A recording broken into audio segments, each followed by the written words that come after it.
Bonjour, bienvenue à vous sur Télé Bilingue. Nous sommes le mercredi 8 novembre. Voici les titres. Une semaine pour découvrir une variété de métiers. Jusqu'à vendredi, les jeunes de Bienne et du Seeland participent à divers ateliers. L'occasion pour eux de s'informer, mais aussi pour les employeurs de se distinguer en période de pénurie de main-d'œuvre. Après Octobre Rose, place à Movember. En novembre, la sensibilisation contre les cancers masculins est à l'honneur. On en parle dans ce journal. Sauver les jardins familiaux de Brugg menacés par le projet de nouvel hôpital, c'est l'objectif d'Ernst Oberli. Ce locataire des lieux a lancé une pétition. Un choix de carrière ne se prend pas à la légère, c'est pourquoi la semaine du choix professionnel se tient jusqu'à vendredi. Simon Keller a rencontré des employeurs désireux de se démarquer dans un marché du travail tendu. De magnifiques créations à base de douceur en tout genre et confectionnées par des apprentis boulangers-pâtissiers du Centre de formation professionnelle de Bienne. Les pièces sont exposées dans le cadre de Culinaria 2023 et sont notées. Via un atelier, les apprentis transmettent leur savoir aux plus jeunes. Cette œuvre d'art est signée Sarina Berner, qui est dans sa deuxième année d'apprentissage. C'est une superbe expérience et je trouve chouette que pour une fois on puisse faire quelque chose de différent de ce qu'on fait au travail et qu'on puisse laisser parler sa créativité.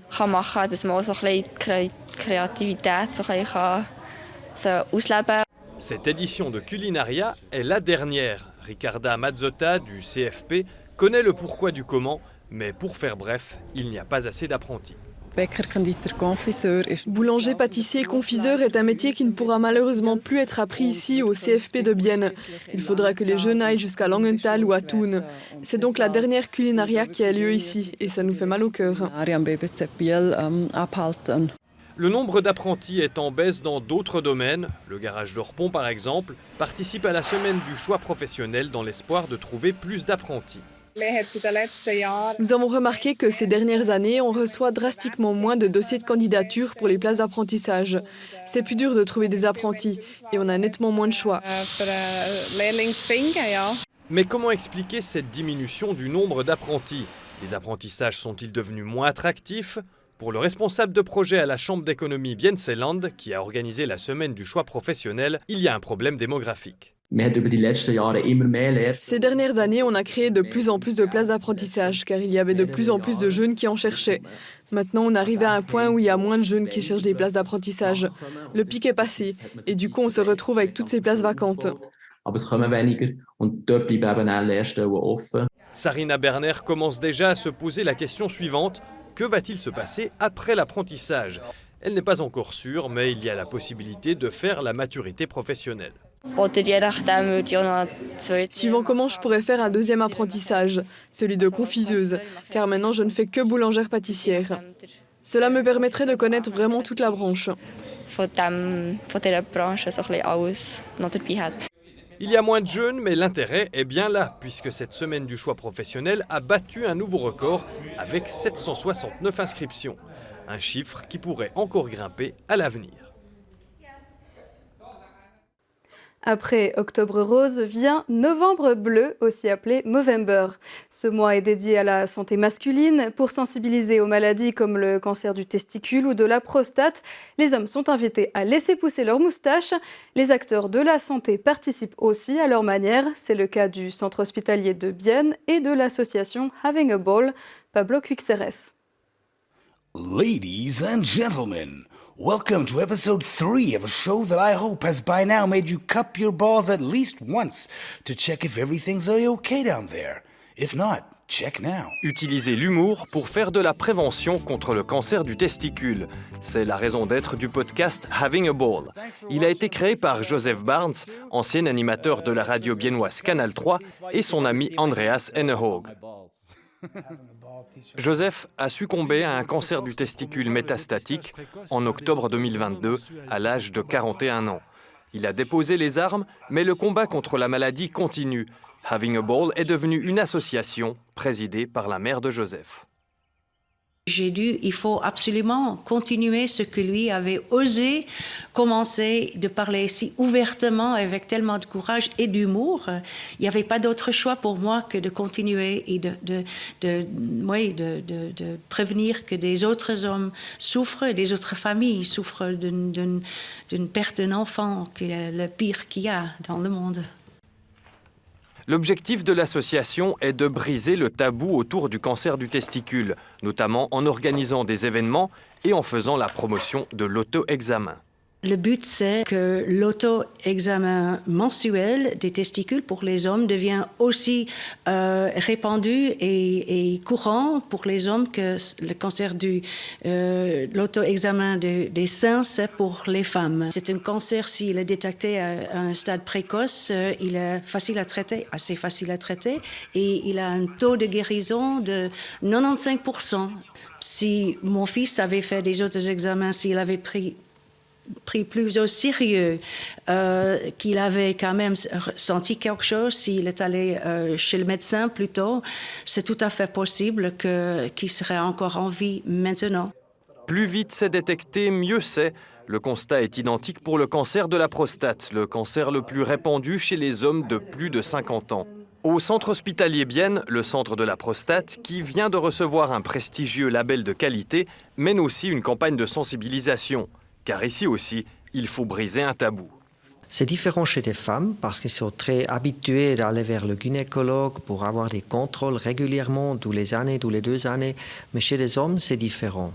Les hommes, ils devraient aller vers un médecin avec l'âge de 50, donc c'est beaucoup plus difficile d'habituer les hommes avec l'âge de 50 pour avoir des automatismes, pour aller vers le médecin régulièrement. Pour le dépistage du cancer de la prostate, il faut aller chez le médecin. Pas possible de s'auto-examiner. Pour le cancer du testicule, l'auto-examen est conseillé chez les hommes de 15 à 45 ans, une fois par mois.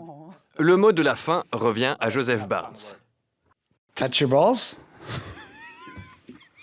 I know I've said it already, but it is important. It feels nice, too. It does. I think that's the final word. Homicide par négligence ou pas, là est la question du procès qui se tient actuellement autour du drame de la Neuville. Il y a 6 ans, 2 femmes et un chien y sont décédés par électrocution. Le matin de ce 2e jour d'audience, 2 contrôleurs chargés d'inspecter les installations électriques ont été entendus au tribunal régional Jura-Bernois-Seeland. Avant la tragédie, ils avaient inspecté les lieux sans détecter l'installation défectueuse qui a entraîné la mort des victimes. S'agit-il d'une faute professionnelle? Sébastien Gutschmann, journaliste au Journal du Jura, a suivi le procès à Moutier. C'est en effectuant un contrôle, on ne remarque pas tous les défauts qui ont conduit à ce drame, c'est que le contrôle était raté. Donc ça, la juge l'a répété plusieurs fois, mais à ce niveau-là, les 2 contrôleurs auditionnés n'étaient pas d'accord et eux ont estimé qu'ils avaient fait leur travail correctement. Si la juge les déclare coupables, ils pourraient écoper d'une peine allant jusqu'à 2 ans de prison. Le verdict sera prononcé le 6 décembre. À Bruck, les jardins familiaux pourraient être remplacés par un parc public dans le cadre du projet de nouvel hôpital du CHB. La population locale votera à l'automne 2024, mais un des locataires du jardin a pris les devants. Il y a 2 mois, Ernst Oberli a lancé une pétition pour sauver cet espace en l'intégrant au nouveau parc. Alors, où en sont les signatures? Roxane Flamand. C'est une pétition pour le maintien des jardins familiaux au Marais de Bruck. Près de 1500 signatures ont été récoltées par Ernst Oberli, pétitionnaire et locataire de la parcelle 51 depuis plus de 40 ans. Salut Claude, salut Paul. Pour lui, ce n'est pas encore assez. Ernst Oberli espère obtenir 3000 signatures. Il souhaite que les jardins et leurs plantes soient intégrés dans le projet d'aménagement de la zone. Une peur énorme de perdre mon jardin. Et la chose aussi qu'on a, on a peur de devoir débarrasser nos jardins et ne rien recevoir. Pour obtenir des signatures, Ernst Oberli et Béatrice Poulfer, présidente de la section du Marais de Bruck des jardins familiaux, comptent sur la participation des jardiniers et jardinières. Nous avons distribué 2 feuilles à chaque membre pour que chacun et chacune s'implique dans cette pétition et rassemble des signatures. Fin novembre, nous organisons une séance d'information pour les membres.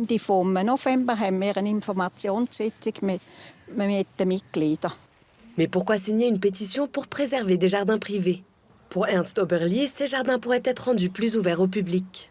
Je suis absolument pour que les gens viennent dans les jardins, viennent se promener, regarder comment on cultive, les enfants, voir comment les fleurs fleurissent, tout ça, les oiseaux, tout ça. C'est la plus belle chose qui existe. Les signatures récoltées seront déposées auprès de la commune de Bruck en fin d'année. ESB s'associe à Quickline Energy. Grâce à ce partenariat, le fournisseur biennois entend démocratiser les compteurs d'électricité intelligents. La stratégie énergétique 2050 prévoit qu'ils représentent 80% des installations à Bienne. ESB devra donc remplacer 32 000 compteurs dans la cité zélandaise. Les nouveaux dispositifs permettent de mieux gérer le réseau. Ils peuvent être relevés à distance et ils informent sur la consommation et la production en temps réel afin d'utiliser l'énergie au moment où elle est produite. Les compteurs de nouvelle génération seront installés à Bienne dès le premier trimestre 2024. On termine avec une bonne nouvelle pour les amateurs de vin. Le canton de Berne communique aujourd'hui une vendange aussi précoce qu'abondante. Grâce à la météo presque parfaite, du beau temps et une sécheresse qui a notamment neutralisé les ravageurs comme la drosophile du cerisier, plus de 1900 tonnes de raisins ont été récoltées, et ce, principalement autour du lac de Bienne. Cela représente 18% de plus que la moyenne des 10 dernières années. Précisons que le millésime 2023 s'annonce déjà excellent. Restez avec nous juste après l'info pour souffler les 30 bougies d'une association bien connue à Bienne. Je laisse la parole à Claudia Noira pour nous présenter son interview. L'association F fête ses 30 ans, l'occasion de parler intégration, formation d'adultes avec Catherine Corbat et Elisa Catarusa-Frisch. Cette plage d'infos se termine ici, mais vous trouverez encore pléthore d'actualités régionales sur la plateforme ajour.ch. Quant à moi, je vous dis bonne soirée et à très bientôt sur Télébilingue.